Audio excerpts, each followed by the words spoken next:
How's it going, YouTube? What's going on? It's your boy, now keep it going, Charles. Back with another video. This might get uploaded a little late tonight, so this might be a little long, might not be. I'm kind of congested, so I'm just taking like a little bit of medicine, congestion relief, and all that. So if you hear me sound like a duck, my little allergies messing up. That's all. But it's your boy. Now I keep going, Charles. You know what I'm saying? But today I wanted to talk about, I've been seeing this lately all over YouTube, you know, it's the UFC, or MMA race tier, and I'm speaking from a Hawaiian Alliance perspective. I'd be considered Hawaiian because, you know, basically my active background and my hair and my phenotype, I guess. It started with MMA Guru, you know, he actually he did a good job, bro. I ain't gonna lie, that was kind of hilarious, and he was kind of right on a lot of. He hit. I ain't gonna lie, his tier list, his race tier list on MMA, that shit low key kind of hit. So, like he said, the middle and beginning and the end of his videos, it's not about racism. It's not about that. It's just for shits and giggles and fun, and actually about facts and shit and what a person's best, an individual person in their own race, individuality, agility, speed, timing, you know, advantages, disadvantages. He did a pretty good job with that. I'm not gonna lie to you. I would check it out.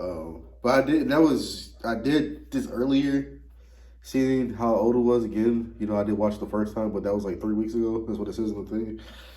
And I think a month or two ago, someone dropped the tier list too. There's been a lot of reactions to the MMA race tier list. Like I said, it's nothing bad, you know. It's just some people gifted, some people ain't gifted, you know. And people are still getting signed to major organizations, so you can't beat that, bro. I mean, come on now. But speaking from the YN Alliance, oh my God, bro. As a YN in MMA, you know, tier list wise, you know, we got some up and down fighters, bro. We got fluctuating fighters in and out. Honestly, it's not that many of us, but there is. The majority of us is in boxing, or some of us are in wrestling in the cities and small towns and stuff like that. But I can tell you right now, there's a lot of us in the woodwork, bro. There's a lot of, you know, black fighters, bro. Just waiting to get signed or can actually put a dent in this shit. As for the Hawaiian Alliance, you know, so we got a lot of good fighters. A lot of underdogs, really. And I would say from a Hawaiian's perspective in MMA, I would consider this new age of young nigga fighters, the young niggas, black fighters. I would consider the YNs, but I would consider like, it's not just YNs, but you got big bros and you got OGs. You know, you got, I would say, shit, big bro. You got Curtis Blades. You got Derek the Black Beast Lewis. I think you got another dude named Curtis, something like that, like middleweight or lightweight. You got a lot of big bros, the black bros in UFC, but you got a lot of OGs, and they're not as prevalent as they used to be, like Rampage and Rashad Evans, Chet Congo, who else? There's so King Mo from Bellator. You got black fighters from there. You got Lorenzo from Bellator. You got a lot of OGs, big bros, and you got a lot of YNs, you know. And this sport, you know, some will retire, you know, fortunately. And some just make a lot of money thinking shit's sweet, you know, so until they face some good fighters too, you know what I'm saying? You know, that's one thing about the YNs, you know, you get a little bit of money, you know what I'm saying? They think they up. Knowing damn well, if we kept that same mentality and discipline, boy, we'd be dangerous just as the Russians and Dagestanis and shit. I'm not gonna lie to you. We got the Dagestanis beat by hands, folks, and footwork. It's just the takedown defenses and learning wrestling offenses and shit like that. Learn to fight off your back, on your back. Really is just grappling. In my eyes. Uh, I would consider Dustin Poirier a YN, especially him being a Louisiana boy. Boy, them niggas get wild. I'm not gonna lie to you. And I'm not just saying that because of the shit that he got into at the airport, and dealing with, retirement and head trauma. A lot of that could be CTE and then him drinking. He drinking that pain and trauma with, you know what I'm saying? Yeah, it's a sport that we love to do, we have passion for, but if you think about it, we're abusing the fuck out of each other. And then he goes in retirement, and hopefully it's not CTE, but brain damage will cause CTE. CTE will cause you to do emotional harm to any and everybody, including yourself. It's like when a motherfucker takes steroids and they go batshit crazy, they kill their whole family. B&B, Chris Benoit, God rest his soul. Motherfucker went crazy, you know what I'm saying? Being hit all in his head, taking steroids. You know what I'm saying? But he didn't take steroids. Dustin Poirier. He's been knocked inside his noodle for so long. You know what I'm saying? He finally gets retirement. He's constantly on some war shit, PTSD shit, always in the cage, always training, always having to cut weight, always having to leave family to go to a different state and fight for this big-ass organization, and it's going to be on pay-per-view, you know what I'm saying? It's a lot into this shit. But yeah, I'd definitely say I would say he's got the YN thing going on, especially him from being Louisiana, and he could throw them fucking knuckles, bro. He could bang, bro. I ain't gonna lie to you. Man, he got some dukes on him, for I ain't gonna lie. He fight like a nigga too, folks. Speaking of Bobby Grave, I see that one video. Him saying that they caught the black guys. Some of the black guys in this gym taught Sean Strickland how to really spar, just throw the motherfuckers and kind of dodge and swift away from the defense, all that shit. You know what I'm saying? So it's a lot people get from us, take from us, that train with us. You know what I'm saying? We ain't bad or jealous. You know what I'm saying? But it's a lot that we putting out there in display versus being actually on cameras and watching us do this shit. You know what I'm saying? Like I said, I come from a YN Alliance Nation, YN Alliance Nation, was it YN or YN Alliance, YNAs, YN Alliance Nation, YNAs, and combat fighting. Because believe it or not, it used to be a lot of niggas in the projects used to wrestle, put each other on top of each other's shit on concrete. You know, so this shit go back to the projects, or this shit go back to the reunion days when we just fight, tussling, and boxing and shit. You know what I'm saying? It's plus it's in us by nature. We're good fighters by nature. You know what I'm saying? I would definitely love to see more YNs out there. Hell, he even did certain ones where how to defeat us, or from our perspective, how to be more advantageable against other fighters. You know what I'm saying? So there's both pros and cons. But like I said, it looks like it's not that many of us out here, especially with the Brazilians. You got a lot of black Brazilians that look like black American dudes, so you gotta kind of different. And a lot of them come from the favelas. The favelas, the hood in Brazil, bro. Them definitely some YN niggas out there in the favelas, and they can fucking wrestle and submission you to a fucking ground.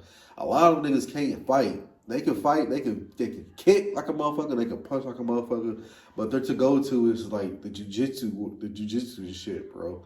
And yes, I ain't gonna lie, them motherfuckers will go to war with you, so they kind of like us, but in Brazil, you know what I'm saying? And to be honest, there are more black male fighters in Brazil than there is in the United States. Only because there's a bigger black population. I think Brazil has the largest black population out of Africa. The largest, so I think in America it's like the second or third largest black population. Yeah, so there's other black population that outnumbers. We just make shit shine here, and we do it different, and we a different breed of people. Just saying, you know what I'm saying? I'm just saying, speaking facts only, you know what I'm saying? people go crazy over us and shit like that. People mimic us and people cosplay us and shit like that. They want to be black but don't want the struggles. I hate to say it, but it is what it is. You know, I'm keeping it only fair, bro. I'm not blaming nobody. It's just shit we've experienced time and time again. You know what I'm saying? So take it, digest it, spit it back up, however you will. You know what I'm saying? But like I said, um, shit, John Jones. I don't know if he's even. I don't even know what's going on with dude. John Jones, Daniel Cormier, I know he retired. Rampage Jackson, I know he's supposed to be doing a little something here and there. He's doing the boxing with Charleston White, and Aiden Ross, and Ruga, and get involved in all those guys. Shout out to Ruga from Chicago, you know what I'm saying? Like I said, there's a lot of YM fighters, but you got to think about the OGs and the big bros. Malcolm Wellmaker, he lost to Ethan Ewing or whatever. He hasn't had a fight since, you know what I'm saying? Let's see, who else? Aljamain Sterling. I haven't seen his stuff really. Phil Davis or something like that, I think. I forgot it. I gotta get back. I gotta look at some of the rosters and shit because I do watch a lot of fighters outside the UFC organization. So I do like to look at other organizations overseas and stuff like that because it's just something. It's just something, the beauty and exotic of just going outside the UFC realm and watching other fighters prosper. Oh yeah, Mighty Mouse Johnson made a shit ton of money overseas once he left UFC. Trained around the world, really love, and you know that's one of my to-go fighters to really study, bro. Because he's dude, I've been studying this dude since forever. He just became like internet sensation, to go to guy kind of, and him interviewing a lot of other fighters. So shout out to him, bro. There's him, Derek Lewis, my nigga. Shout out to him. He would be considered a big bro. Rest in peace, Anthony Rumble Johnson. By far my favorite fighter. If I had any genetics in the world, it would be between Kimbo and Anthony Rumble Johnson. They don't even make them like them no more, bro. I'm not gonna lie to you. Dude, we're talking about early 2000s fighters, like when black males were at their peak in the sport, and they still are to this day. It's just we just need more discipline and focus and more gyms out there. I actually got that. I mean, you look on YouTube, there's a lot of street boxing, hood boxing, street beat. There's a lot of that, and from the south to the north to the west coast, there's a lot of guys, even Hispanic brothers and shit like that, Latino brothers. Everybody's putting their pitch in, you know. Everybody's traveling, boxing each other, you know what I'm saying, trying to get that name and notoriety and get paid off this shit, you know. So that's the whole point, you know, to build something, leave something afterwards.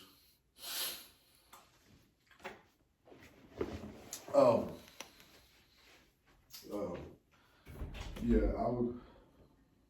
Well, go. Let me go out. My cat, sorry about that. Anthony Rumble Johnson, bro. I still watch his fights to this day. He's one of those what if he lived longer. And he was dealing with a lot of shit going on and health stuff, and unfortunate. Kevin Randleman, an OG man, even though he was dealing with steroids and staph infection, and I think a lot of these guys took better care of their health and got checked out sooner and just, stick to what they were doing. They'd have been alive to this day teaching younger black fighters or a whole nation of young fighters in general. But mainly black fighters because I'm speaking from a YN alliance. Like I said, I got this shit from MMA Guru. He broke it down perfectly. He got the tier list. He did all the graphics. He did all the putting names and pictures. I'm still not just learning to do that, but I also, again, have to have my more equipment to do all that fancy shit. I'm just going off the dome. There's a lot of us, there's OGs and there's big bros, and I study a lot of the OGs and big bros, but I also watch a lot of the new younger guys. There are a lot of young black male fighters in this sport. It's just, the shit takes so much time to get into. And then you gotta look at all the other organizations that are paying more, just not as famous as the UFC, you know what I'm saying? So you gotta take consideration of that. And a lot of guys are just going overseas and making money, and fighting and supporting their family and living their best dreams and building other careers off that, you know. That's something I'm wanting to do. Yeah, you got the hood niggas, the YNs versus the Dagestani mountain motherfuckers. You got the favela hoods. You got the Brazilian black niggas, the hood motherfuckers, and the Asians. I don't know. I don't know. I really fuck with Asian fighters. There's something about them. They're different too. They're good in the striking. It's just not a lot of them. Their female fighters are fucking dominant, bro, for some reason. More dominant than the male fighters. Probably because all the communist shit that goes on over there in the country and shit. Let me stop. As far as white fighters, am I speaking from a female's perspective? A lot of the European female fighters from, like, Poland and Jewish areas, kind of, and warlike areas, Ukraine and Russia, and they put up a good fight. I'm not gonna lie to you. They put up a good fight. They put up a lot of good fight in them, bro. It's something about those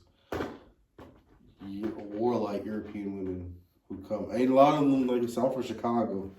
You know, a lot of them Europeans came from the war back and before us blacks moved to us YNs, migrated to Chicago.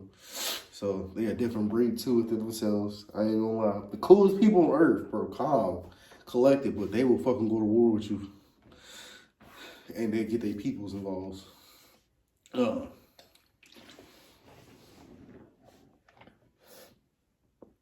Shit, I think bro did a good job on that tier list. I ain't gonna lie to you folks. I would like to see more black fighters because they're entertaining.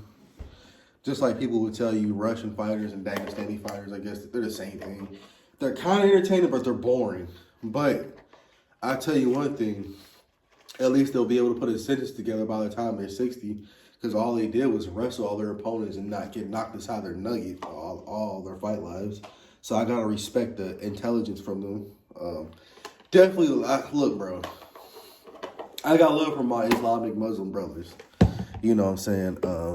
It's like like that one black dude said who does like all the studying and shit. He said like the Russian fighters, those Dagestani fighters or whatever, you know, are like the black man's kryptonite. He's true. They are like the black man's kryptonite just because they are more disciplined. Their community's more together and shit like that. But there's been recent investigations and studies that, you know, other than, you know, possibly inbreeding or whatever, and them sticking in the mountains and the family and making a stronger race or whatever, there's been said that a lot of the motherfuckers that have been getting caught with PEDs, performance enhancing drugs, and steroids. So it just makes me wonder, like, are niggas that, like, intimidating to where fighters just have to take steroids, and not just niggas in fighting, American guys in general, because remember, there used to be nothing but American fighters. You did have some dopes here and there, but it just seems like since Dana White let all these foreign fighters in, these fucking Russians been taking steroids out the ass, and you know them Russians, bro. Boy, they ain't known for fucking taking steroids, and they got that good shit, bro. They ain't got no regular American steroid drugs. They got that USSR war fucking drugs, bro. I ain't gonna lie to you. I'm not gonna lie to you. But I don't know. Maybe it does take steroids to beat a YN, because in a good MMA fight. But I would say,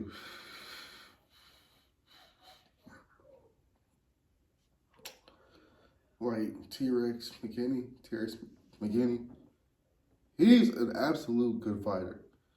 He just gotta keep his hands up. Because I noticed he don't have a glass jaw, but he's got a soft jaw. And when he gets cracked, he's out, bro.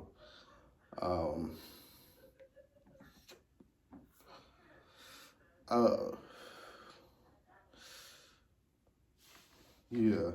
A lot of the black fighters are like snipers.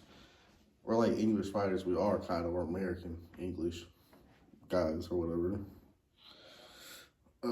That flashy style, but in and out, super good defense.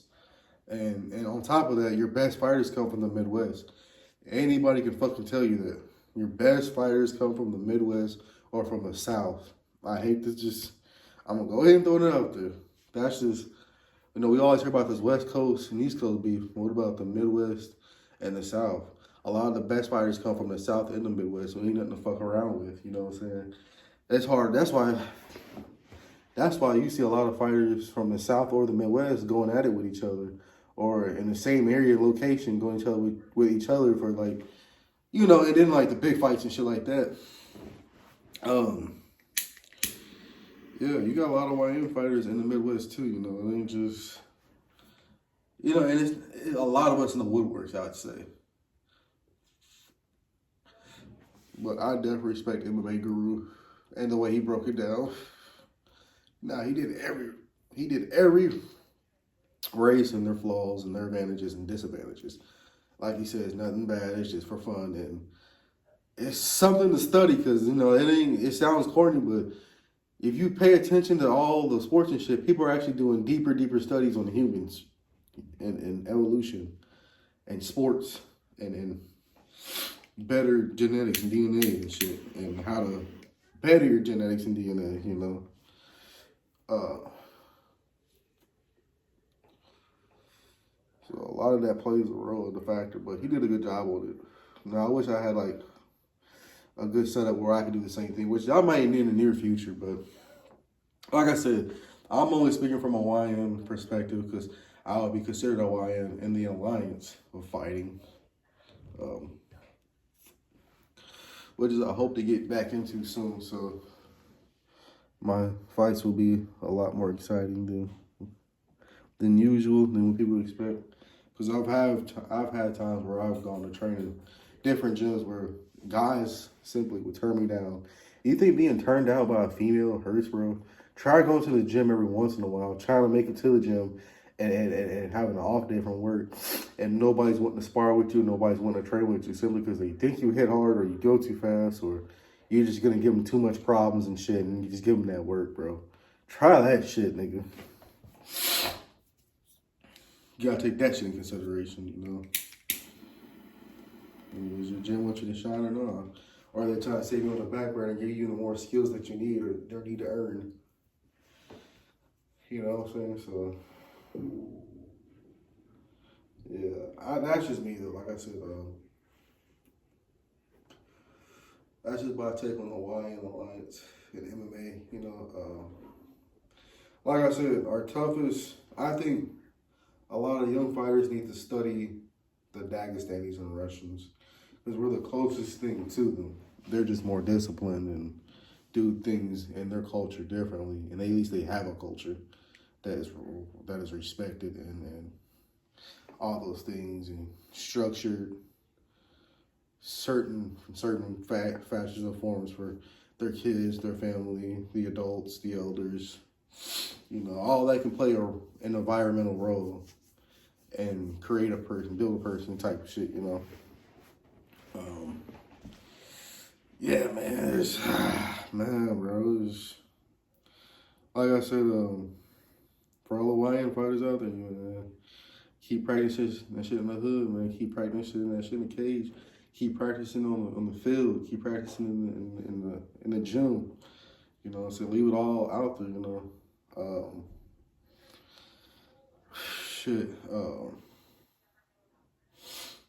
Gotta have to practice 10 times harder than everybody else. You gotta have to study 10 times harder than everybody else at a light year speed like we've always been doing.